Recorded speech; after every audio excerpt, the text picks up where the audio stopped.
ಗುಂಡ್ಲುಪೇಟೆ ತಾಲೂಕಿನ ಕೆಕೆಹುಂಡಿ ಗ್ರಾಮದ ಪುಟ್ಟಮಾದು ಎಂಬುವರಿಗೆ ಸೇರಿದ ಮನೆಯ ಮುಂದಿರುವ ಕೊಟ್ಟಿಗೆಯಲ್ಲಿ ಕಟ್ಟಿಹಾಕಿದ್ದ 2 ಕರುವಿನ ಮೇಲೆ ಇಂದು ಮುಂಜಾನೆ ಸುಮಾರು 5:30 ಸಮಯದಲ್ಲಿ ಚಿರತೆ ನುಗ್ಗಿ ದಾಳಿ ನಡೆಸಿ ಬಲಿ ಪಡೆದಿರುವ ಘಟನೆ ನಡೆದಿದೆ.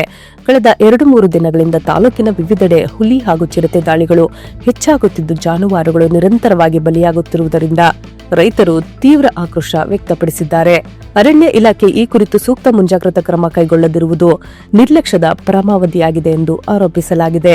ಈ ಕುರಿತು ಪ್ರತಿಕ್ರಿಯೆ ನೀಡಿದ ಜಿಲ್ಲಾ ಪ್ರಧಾನ ಕಾರ್ಯದರ್ಶಿ ರೈತ ಸಂಘದ ಮಹದೇವ್ ಪ್ರಸಾದ್, ಅರಣ್ಯ ಇಲಾಖೆ ಏನು ಮಾಡುತ್ತಿದೆ ಎಂಬುದು ಪ್ರಶ್ನೆಯಾಗಿದೆ.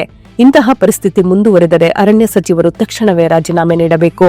ತಾಲೂಕು ಶಾಸಕರು ಹಾಗೂ ಜಿಲ್ಲಾ ಉಸ್ತುವಾರಿ ಸಚಿವರು ತಕ್ಷಣ ಸಭೆ ಕರೆದು ಶಾಶ್ವತ ಪರಿಹಾರಕ್ಕೆ ಕ್ರಮ ಕೈಗೊಳ್ಳಬೇಕು ಎಂದು ಆಗ್ರಹಿಸಿದರು. ಇಲ್ಲದಿದ್ದರೆ ಅರಣ್ಯ ಇಲಾಖೆ ಪ್ರತಿ ಮನೆಗೆ ವಾಚರ್ಗಳನ್ನು ನೇಮಿಸಬೇಕಾಗುತ್ತದೆ ಎಂದು ಅವರು ಕಿಡಿಕಾರಿದರು. ಘಟನೆಯ ಕುರಿತು ಅರಣ್ಯ ಇಲಾಖೆಗೆ ದೂರವಾಣಿ ಮೂಲಕ ಮಾಹಿತಿ ನೀಡಿದರು. ಇನ್ನು ಸ್ಥಳಕ್ಕೆ ಅಧಿಕಾರಿಗಳು ಭೇಟಿ ನೀಡಿಲ್ಲ ಎಂದು ಅವರು ಆಕ್ರೋಶ ವ್ಯಕ್ತಪಡಿಸುತ್ತಾ ಚಿರತೆ ಸೆರೆಗೆ ಕ್ರಮ ಕೈಗೊಳ್ಳಬೇಕು, ಜಾನುವಾರು ಕಳೆದುಕೊಂಡ ರೈತರಿಗೆ ತಕ್ಷಣ ಸೂಕ್ತ ಪರಿಹಾರ ನೀಡಬೇಕು, ಬೇಡಿಕೆಗಳು ಈಡೇರದಿದ್ದರೆ ಉಗ್ರ ಹೋರಾಟ ನಡೆಸಲಾಗುವುದು ಎಂದು ಎಚ್ಚರಿಕೆ ನೀಡಿದ್ದಾರೆ. ಗುಂಡ್ಲುಪೇಟೆ ತಾಲೂಕಿನ ಬೊಮ್ಮಲಾಪುರ ಗ್ರಾಮದಲ್ಲಿ ಮೇಯುತ್ತಿದ್ದ ಹಸುವಿನ ಮೇಲೆ ಹುಲಿ ದಾಳಿ ನಡೆಸಿ ಬಲಿ ಪಡೆದ ಘಟನೆ ನಡೆದಿದೆ. ಗ್ರಾಮದ ಮಹೇಶ್ ಅವರಿಗೆ ಸೇರಿದ ಹಸುವನ್ನ ಹುಲಿ ದಾಳಿ ಮಾಡಿ ಕೊಂದು ಹಾಕಿದ್ದು, ಇದರಿಂದ ರೈತ ಮಹೇಶ್ ಕಂಗಾಲಾಗಿದ್ದಾರೆ. ಘಟನೆಯಿಂದ ಗ್ರಾಮದಲ್ಲಿ ಭೀತಿಯ ವಾತಾವರಣ ನಿರ್ಮಾಣವಾಗಿದ್ದು ಗ್ರಾಮಸ್ಥರು ತೀವ್ರ ಆತಂಕ ವ್ಯಕ್ತಪಡಿಸಿದ್ದಾರೆ. ಅಲ್ಲದೆ ಊರಿನ ಪಕ್ಕದಲ್ಲಿರುವ ಸ್ಮಶಾನ ಪ್ರದೇಶದಲ್ಲಿ ಹುಲಿ ಕಂಡು ಬಂದಿರುವುದರಿಂದ ಜನರು ಇನ್ನಷ್ಟು ಭಯಭೀತರಾಗಿದ್ದಾರೆ. ಹುಲಿ ಸಂಚಾರದಿಂದ ಗ್ರಾಮಸ್ಥರ ಜೀವ ಹಾಗೂ ಜಾನುವಾರುಗಳ ಸುರಕ್ಷತೆ ಬಗ್ಗೆ ಆತಂಕ ಹೆಚ್ಚಾಗಿದ್ದು ಹುಲಿಯನ್ನ ಸೆರೆ ಹಿಡಿದು ಗ್ರಾಮಕ್ಕೆ ರಕ್ಷಣೆ ಒದಗಿಸಬೇಕೆಂದು ಗ್ರಾಮಸ್ಥರು ಒತ್ತಾಯಿಸಿದ್ದಾರೆ. ಈ ಸಂಬಂಧ ಪಟ್ಟಣದ ಪೊಲೀಸ್ ಇಲಾಖೆಯಲ್ಲಿ ದೂರು ಸಲ್ಲಿಸಲಾಗಿದ್ದು ಜಿಎಸ್ಸಿ ಅಡಿ ಪ್ರಕರಣ ದಾಖಲಾಗಿದೆ. ಕೆರೆ ನೀರು ತುಂಬಿಸುವ ಯೋಜನೆಯ ಮೊದಲ ಹಂತದ ಭಾಗವಾಗಿರುವ ಆಲಂಬೂರು ಏತ ನೀರಾವರಿ ಯೋಜನೆಯಲ್ಲಿ ಯಂತ್ರೋಪಕರಣಗಳು ಕೈಕೊಟ್ಟ ಪರಿಣಾಮ ಗುಂಡ್ಲುಪೇಟೆ ಕ್ಷೇತ್ರದ ಕೆರೆಗಳಿಗೆ ನೀರು ಹರಿಸುವಲ್ಲಿ ತಡವಾಗಿದೆ ಎಂದು ಕ್ಷೇತ್ರದ ಶಾಸಕರು ತಿಳಿಸಿದ್ದಾರೆ. ಕಳೆದ ಕೆಲ ದಿನಗಳ ಹಿಂದೆ ಗುಂಡ್ಲುಪೇಟೆ ಕ್ಷೇತ್ರ ವ್ಯಾಪ್ತಿಯ ಕೆರೆಹಳ್ಳಿಯಲ್ಲಿ ಮೋಟಾರ್ ಕೈಕೊಟ್ಟಿದ್ದು ಅದನ್ನು ತಕ್ಷಣವೇ ದುರಸ್ತಿ ಮಾಡಿ ಪುನರ್ ಚಾಲನೆ ನೀಡಲಾಗಿತ್ತು. ಆದರೆ ಇದೀಗ ಮೊದಲ ಹಂತದ ಗಾಂಧಿ ಗ್ರಾಮದ ಬಳಿ ಇರುವ ಆಲಂಬೂರು ಏತ ನೀರಾವರಿ ಘಟಕದಲ್ಲಿ ಅತಿಯಾದ ನೀರು ಹರಿದು ಬಂದ ಹಿನ್ನೆಲೆ ಯಂತ್ರೋಪಕರಣಗಳಿಗೆ ಹಾನಿಯಾಗಿದ್ದು ತಾಂತ್ರಿಕ ದೋಷ ಉಂಟಾಗಿದೆ ಎಂದು ಅವರು ತಿಳಿಸಿದ್ದಾರೆ. ಈ ಕುರಿತು ಅಧಿಕಾರಿಗಳೊಂದಿಗೆ ನಿರಂತರ ದೂರವಾಣಿ ಸಂಪರ್ಕದಲ್ಲಿದ್ದು ದಿನನಿತ್ಯ ಮಾಹಿತಿ ಪಡೆಯಲಾಗುತ್ತಿದೆ. ದೋಷಗೊಂಡ ಯಂತ್ರೋಪಕರಣಗಳನ್ನು ತ್ವರಿತವಾಗಿ ದುರಸ್ತಿ ಮಾಡಿಸಿ ಜೋಡಣೆ ಕಾರ್ಯ ನಡೆಯುತ್ತಿದ್ದು 1 ಅಥವಾ 2 ದಿನಗಳಲ್ಲಿ ಯೋಜನೆಯನ್ನು ಪುನರ್ಚಾಲನೆ ಮಾಡಲಾಗುವುದು ಎಂದು ಶಾಸಕರು ತಿಳಿಸಿದ್ದಾರೆ. ಗುಂಡ್ಲುಪೇಟೆ ಕ್ಷೇತ್ರದ ಕೆರೆಗಳಿಗೆ ನೀರು ತುಂಬಿಸುವುದೇ ತಮ್ಮ ಆದ್ಯ ಕರ್ತವ್ಯವಾಗಿದ್ದು ಯಾವುದೇ ತಡವಾಗದಂತೆ ಅಗತ್ಯ ಕ್ರಮ ಕೈಗೊಳ್ಳಲಾಗುತ್ತದೆ ಎಂದು ಶಾಸಕರು ಸ್ಪಷ್ಟಪಡಿಸಿದ್ದಾರೆ. ಗುಂಡ್ಲುಪೇಟೆ ತಾಲೂಕಿನ ಬೇರಂಬಾಡಿ ಗ್ರಾಮದಲ್ಲಿ ಅಕ್ರಮವಾಗಿ ಪಡಿತರ ಅಕ್ಕಿ ಸಾಗಾಟ ಮಾಡುತ್ತಿದ್ದ ವ್ಯಕ್ತಿಯನ್ನ ಪೊಲೀಸರು ಮಾಲು ಸಮೇತ ಬಂಧಿಸಿರುವ ಘಟನೆ ನಡೆದಿದೆ. ಭೀಮನ್ಬೀಡು ಗ್ರಾಮದ ಲಿಯಾಖತ್ ಅಲಿ ಬಂಧಿತ ಆರೋಪಿ ಅಕ್ರಮವಾಗಿ ಪಡಿತರ ಅಕ್ಕಿಯನ್ನು ಸಂಗ್ರಹಿಸಿ ಮಾರಾಟ ಮಾಡಲು ಇಟ್ಟಿರುವುದಾಗಿ ಬಂದ ದೂರಿನ ಮೇರೆಗೆ ಪೊಲೀಸರು ಕಾರ್ಯಾಚರಣೆ ನಡೆಸಿ 11 ಪ್ಲಾಸ್ಟಿಕ್ ಮೂಟೆಗಳಲ್ಲಿ ಸಂಗ್ರಹಿಸಲಾಗಿದ್ದ ಸುಮಾರು 452 ಕೆಜಿ ಪಡಿತರ ಅಕ್ಕಿಯನ್ನು ವಶಕ್ಕೆ ಪಡೆದುಕೊಂಡಿದ್ದಾರೆ. ಈ ವೇಳೆ ಆರೋಪಿ ಲಿಯಾಖತ್ ಅಲಿಯನ್ನ ಬಂಧಿಸಲಾಗಿದೆ. ಈ ಸಂಬಂಧ ಗುಂಡ್ಲುಪೇಟೆ ಪೊಲೀಸ್ ಠಾಣೆಯಲ್ಲಿ ಪ್ರಕರಣ ದಾಖಲಾಗಿದ್ದು ಮುಂದಿನ ತನಿಖೆ ಮುಂದುವರೆದಿದೆ ಎಂದು ಪೊಲೀಸ್ ಮೂಲಗಳು ತಿಳಿಸಿವೆ.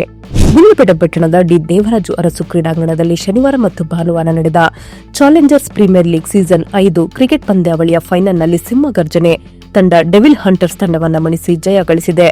ಸತತ 2 ದಿನಗಳ ಕಾಲ ನಡೆದ ಟೂರ್ನಿಮೆಂಟ್ನಲ್ಲಿ ರೋಕೋ, ಡೆವಿಲ್ ಹಂಟರ್ಸ್ ಹಾಗೂ ಸಿಂಹಗರ್ಜನೆ ಸೇರಿ 3 ತಂಡಗಳು ಭಾಗವಹಿಸಿದ್ದವು. ಭಾನುವಾರ ಸಂಜೆ ನಡೆದ ಫೈನಲ್ ಪಂದ್ಯದಲ್ಲಿ ತಂಡದ ನಾಯಕ ಕೌಶಿಕ್ ಅವರ ಸಮರ್ಥ ನಾಯಕತ್ವದಲ್ಲಿ ಸಿಂಹಗರ್ಜನೆ ತಂಡ ಅತ್ಯುತ್ತಮ ಆಟ ಪ್ರದರ್ಶನ ನೀಡಿ ಜಯ ಸಾಧಿಸಿದೆ. ಗೆಳೆಯ ಮುರಳಿ ಅವರ ಸ್ಮರಣಾರ್ಥವಾಗಿ ಕಳೆದ 4 ವರ್ಷಗಳಿಂದ ನಿರಂತರವಾಗಿ ಆಯೋಜಿಸಲಾಗುತ್ತಿರುವ ಈ ಕ್ರಿಕೆಟ್ ಪಂದ್ಯಾವಳಿ ಈ ಬಾರಿ 5ನೇ ಸೀಸನ್ಗೆ ಕಾಲಿಟ್ಟಿದೆ. ಗ್ರಾಮೀಣ ಮಟ್ಟದ ಕ್ರೀಡಾಪಟುಗಳಿಗೆ ಅವಕಾಶ ಕಲ್ಪಿಸುವ ಉದ್ದೇಶದಿಂದ ಹಮ್ಮಿಕೊಂಡಿರುವ ಈ ಟೂರ್ನಿಮೆಂಟ್ಗೆ ಕ್ರೀಡಾಭಿಮಾನಿಗಳಿಂದ ಉತ್ತಮ ಸ್ಪಂದನೆ ವ್ಯಕ್ತವಾಗಿದೆ. ರಾಜ್ಯದ ಜಿಲ್ಲಾ ಹಾಗೂ ತಾಲೂಕು ಪಂಚಾಯಿತಿಗಳಿಗೆ ಚುನಾವಣೆ ನಡೆಸಲು ಅಗತ್ಯ ಸಿದ್ಧತೆಗಳನ್ನು 2026ರ ಏಪ್ರಿಲ್ ಒಳಗೆ ಪೂರ್ಣಗೊಳಿಸಲು ಸಚಿವ ಸಂಪುಟ ಸಭೆಯಲ್ಲಿ ತೀರ್ಮಾನಿಸಲಾಗಿದೆ.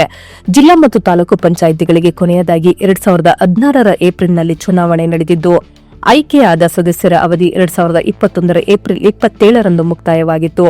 ತಾಂತ್ರಿಕ ಕಾರಣಗಳಿಂದ ಕಳೆದ ಸುಮಾರು 5 ವರ್ಷಗಳಿಂದ ಚುನಾವಣೆ ವಿಳಂಬವಾಗಿತ್ತು.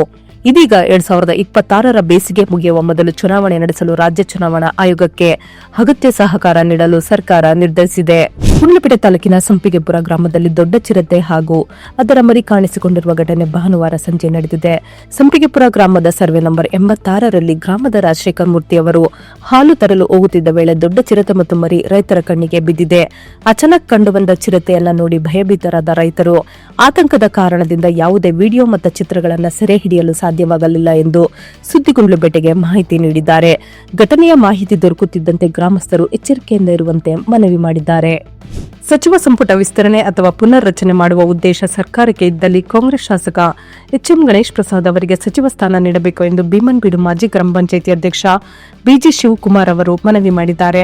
ಹಳೆ ಮೈಸೂರು ಭಾಗವನ್ನು ಒಳಗೊಂಡ ದಕ್ಷಿಣ ಕರ್ನಾಟಕದ 74 ವಿಧಾನಸಭಾ ಕ್ಷೇತ್ರಗಳಲ್ಲಿ ಸುಮಾರು 20 ಲಕ್ಷ ಲಿಂಗಾಯತ ಸಮುದಾಯದವರು ಇದ್ದರು.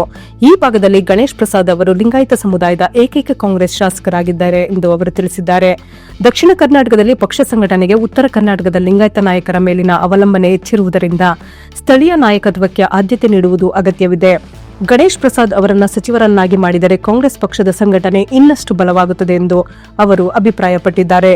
ಎಲ್ಲ ಸಮುದಾಯಗಳ ಅಭಿವೃದ್ಧಿಗೆ ಶ್ರಮಿಸುತ್ತಿರುವ ಗಣೇಶ್ ಪ್ರಸಾದ್ ಅವರು ಸಚಿವ ಸ್ಥಾನಕ್ಕೆ ಯೋಗ್ಯರಾಗಿದ್ದು, ಇದರಿಂದ ಚಾಮರಾಜನಗರ ಜಿಲ್ಲೆಗೆ ಉತ್ತಮ ಪ್ರತಿನಿಧಿತ್ವ ದೊರಕಲಿದೆ ಎಂದು ಬಿಜಿ ಶಿವಕುಮಾರ್ ತಿಳಿಸಿದ್ದಾರೆ.